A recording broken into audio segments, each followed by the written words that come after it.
దివ్యాంగుల పెన్షన్ 6,000కు పెంపు చేయాలి.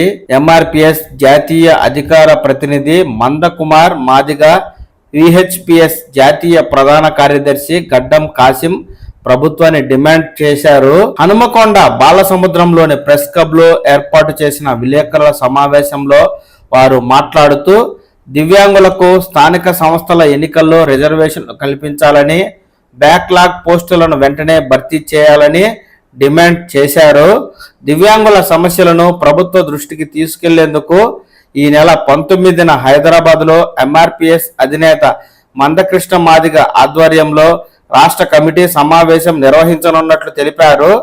సమావేశంలో ఎంఆర్పీఎస్ వరంగల్ జిల్లా ఇన్ఛార్జి, విహెచ్పిఎస్ రాష్ట్ర జిల్లా నాయకులు పాల్గొనగా ఈ మేరకు కాంగ్రెస్ పార్టీ ఎన్నికల్లో ఇచ్చిన హామీ మేరకు దివ్యాంగులకు 6,000, వృద్ధులకు, వితంతువులకు, ఒంటరి మహిళలు, బీడీ కార్మికులు, ఇతరులకు 4,000 రూపాయల పెన్షన్ వెంటనే పెంపు చేయాలని, లేని పక్షంలో ఆందోళన ఉధృతం చేస్తామని, ఇందుకు గాను మందకృష్ణ మాదిగ ఆధ్వర్యంలో ఈ నెల 19న హైదరాబాద్లో రాష్ట్ర కమిటీ ఏర్పాటు చేసి ఆందోళనకు సంబంధించి కార్యాచరణను రూపొందిస్తామంటూ ప్రభుత్వానికి దివ్యాంగ సంఘ నాయకులు హెచ్చరికలు జారీ చేయడం జరిగింది.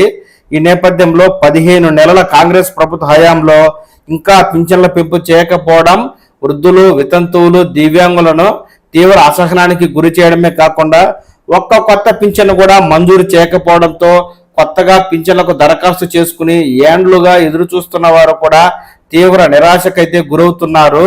ఈ నేపథ్యంలో ఈ దివ్యాంగ సంఘ నాయకులు ఆసరా పింఛన్ల పెంపుకై ఏ విధమైన కార్యాచరణను రూపొందిస్తారు అన్నది ఈ నెల 19న మనకు తెలియనుంది.